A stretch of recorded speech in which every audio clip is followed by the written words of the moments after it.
आप सभी का स्वागत है साहिल पांडे अकेडमी में। तो चलिए शुरू करते हैं आज का यानी 27 सितंबर का अपना करंट अफेयर। हमारा पहला क्वेश्चन है, हाल ही में विश्व पर्यटन दिवस कब मनाया गया है? इसका सही आंसर होगा 26 सितंबर को। आइए हम लोग इस क्वेश्चन को डिटेल में जानते हैं। विश्व पर्यावरण दिवस 2024 हर साल 26 सितंबर को मनाया जाता है।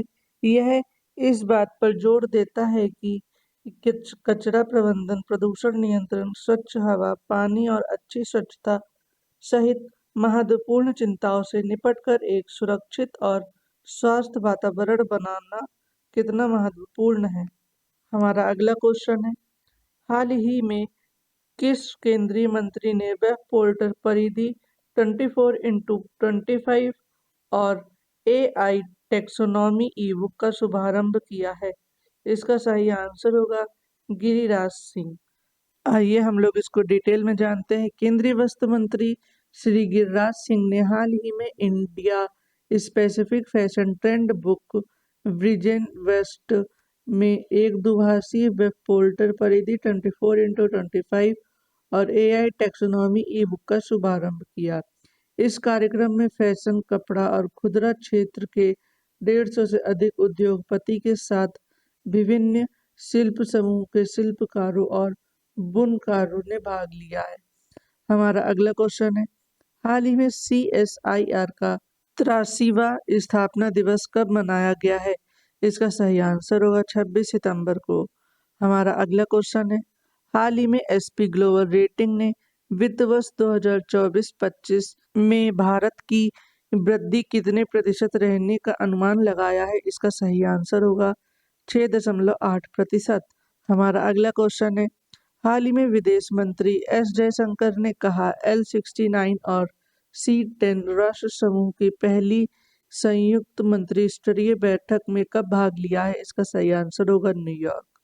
हमारा अगला क्वेश्चन है, हाल ही में जारी ग्लोबल इनोवेशन इंडेक्स 2024 में कौन शीर्ष पर रहा है? इसका सही आंसर होगा स्विट्जरलैंड।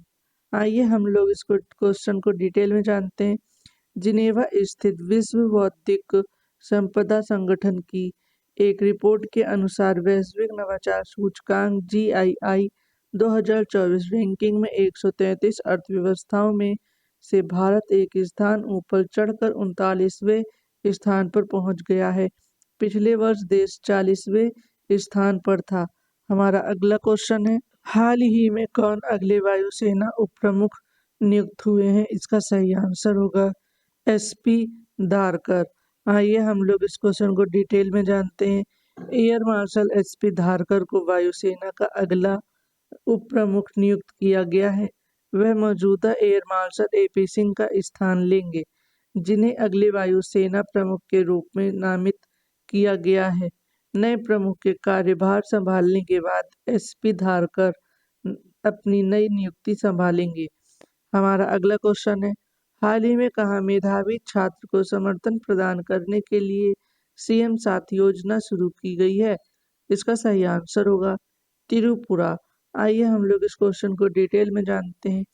त्रिपुरा सरकार ने उच्च शिक्षा में मेधावी छात्र की मदद के लिए CM साथ योजना शुरू की।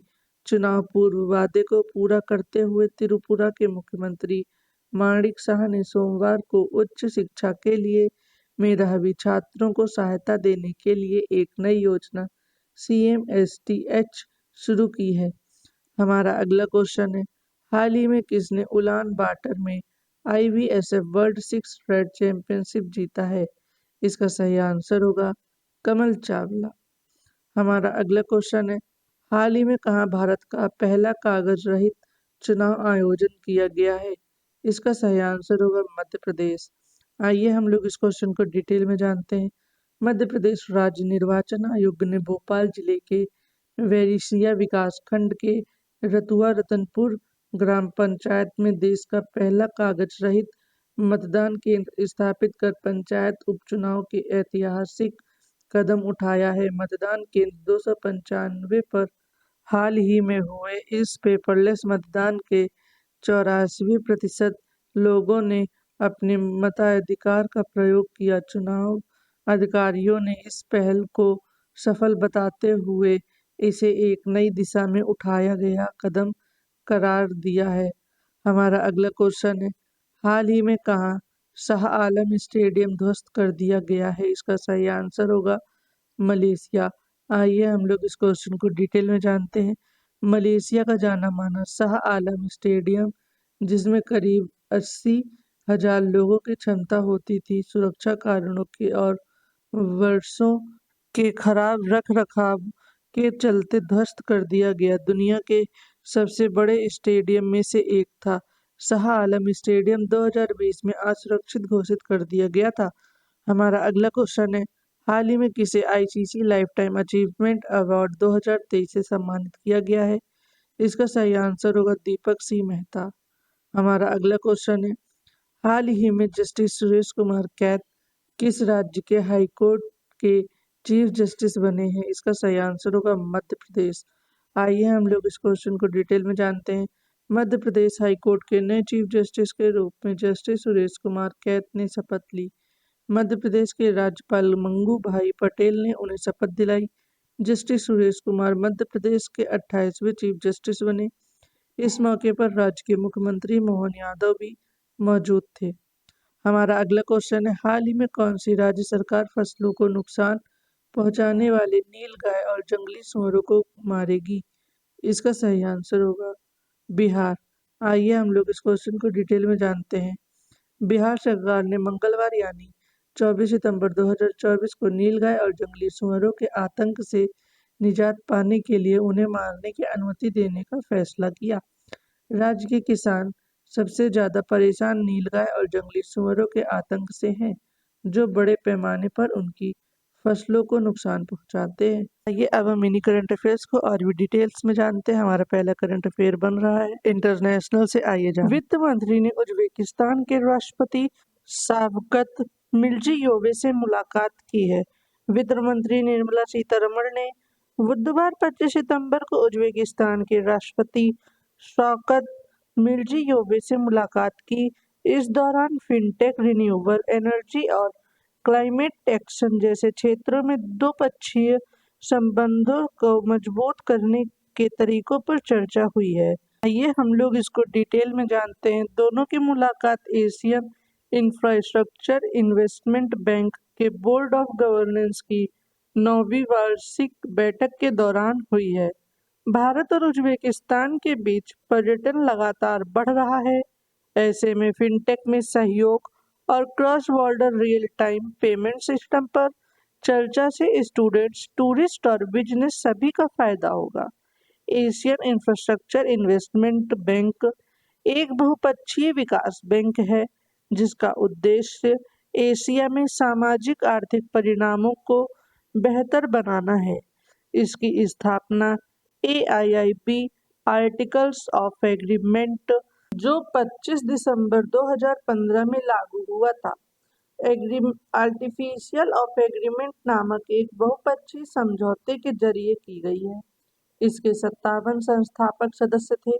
इसका मुख्यालय चीन की राजधानी बीजिंग में है और जनवरी 2016 में इसका परिचालन शुरू हुआ है। AIIB के 109 सदस्य हैं, जिसमें 96 पूर्ण सदस्य हैं और 13 संभावित सदस्य शामिल हैं। हमारा अगला करंट अफेयर बनता है नेशनल से। आइए जानते हैं। फ्रांस की डीसॉल्ट एविएशन भारत में अपनी सहायक कंपनी खोलेगी।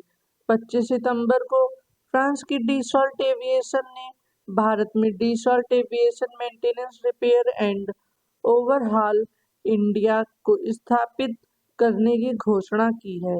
इसे भारतीय वायुसेना में फ्रांसीसी मूल के लड़ाकू विमानों के खराब मरम्मत, ओवरहॉल सहायता प्रदान करने के लिए शुरू किया जा रहा है।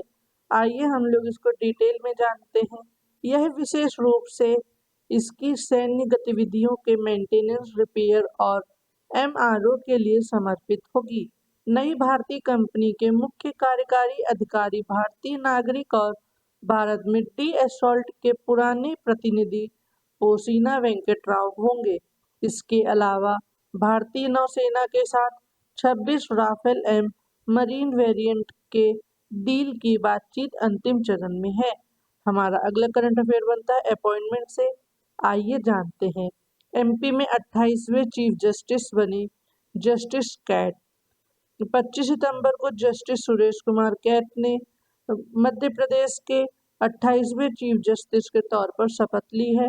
राज्यपाल मंगू भाई पटेल ने राजभवन में आयोजित एक कार्यक्रम में उनको शपथ दिलाई। जस्टिस कैट हरियाणा में कैथल जिले के रहने वाले हैं। आइए हम लोग इस करंट अफेयर को डिटेल में जानते हैं। जस्टिस कैट मध्य प्रदेश के चीफ जस्टिस के तौर पर उनका कार्यकाल 6 महीने का होगा। CJI DY चंद्रचूड़ की अध्यक्षता वाले सुप्रीम कोर्ट के कॉलेजियम ने 17 सितंबर को उनके नाम की मध्य प्रदेश के चीफ जस्टिस पद के लिए सिफारिश की थी। चीफ जस्टिस का पद 24 मई 2024 से खाली है। जस्टिस रवि मलिमठ के रिटायर होने के बाद पहले जस्टिस सील नागू, फिर justice Sanjeev Sachdev acting chief justice रहे हैं। जुलाई 2024 में कॉलेजियम ने जस्टिस GS चंदूवालिया को मध्य प्रदेश हाई कोर्ट का चीफ जस्टिस बनाने की अनुशंसा की थी। बाद में इसे संशोधित कर जस्टिस कैट के नाम की अनुशंसा की है। जस्टिस सुरेश कुमार कैट का जन्म 24 मई 1963 को कैथल के काकौद गांव में हुआ था। कुरुक्षेत्र विश्वविद्यालय से राजनीति विज्ञान में पोस्ट ग्रेजुएशन के बाद उन्होंने दिल्ली विश्वविद्यालय से कानून की पढ़ाई की है। ग्रेजुएशन के दौरान वे NSS से यूनिट लीडर के रूप में चुने गए थे और छात्र संघ के संयुक्त सचिव भी रहे। 1989 में उन्होंने वकील के तौर पर पंजीकृत कराया था। उन्हें वर्ष 2004 में केंद्र सरकार की स्थायी वकील के रूप में नियुक्त किया गया। वे UPSC और रेलवे के पैनल वकील रह चुके हैं। 2008 में दिल्ली हाई कोर्ट में अतिरिक्त जज के तौर पर नियुक्ति के बाद 2013 में प्रमोशन पाकर परमानेंट जज बने। जस्टिस सुरेश कुमार कैट दिल्ली के जामिया हिंसा और नागरिकता संशोधन अधिनियम CAA के खिलाफ विरोध जैसे कई महत्वपूर्ण मामलों की सुनवाई कर चुके हैं। फैसले में उनके निष्पक्ष और संतुलित दृष्टिकोण की सराहना की जाती है। हमारा अगला करंट अफेयर है। झारखंड के चीफ जस्टिस बने MS रामचंद्र रॉय। 25 सितंबर को जस्टिस MS रामचंद्र रॉय ने झारखंड की हाई कोर्ट के नए चीफ जस्टिस के रूप में शपथ ली। इससे पहले वे हिमाचल प्रदेश हाई कोर्ट के चीफ जस्टिस के रूप में कार्यरत थे। वे राज्य के 16वें चीफ जस्टिस बने हैं। आइए हम लोग इसको डिटेल में जानते हैं। केंद्र सरकार ने शनिवार को झारखंड हाई कोर्ट के चीफ जस्टिस के रूप में उनकी अधिसूचना जारी की थी। झारखंड में 19 दिसंबर 2023 से चीफ जस्टिस का पद खाली था। Justice Sujit Narayan Prasad acting chief justice के रूप में काम कर रहे थे। झारखंड के नए चीफ जस्टिस का पूरा नाम ममिदन्ना सत्यरत्ना रामचंद्र राव है। न्यायमूर्ति MS रामचंद्र राव को साल 2012 में 29 जून को आंध्र प्रदेश उच्च न्यायालय के न्यायाधीश के रूप में प्रमोट किया गया था। इसके बाद वर्ष 2021 में 31 अगस्त को वे तेलंगाना उच्च न्यायालय के मुख्य न्यायाधीश के तौर पर नियुक्त हुए। Justice MS Ramchandra Roy law की पढ़ाई में गोल्ड मेडलिस्ट रहे हैं। उन्होंने साल 1989 में university college of law Osmania university Hyderabad से LLB पास किया है।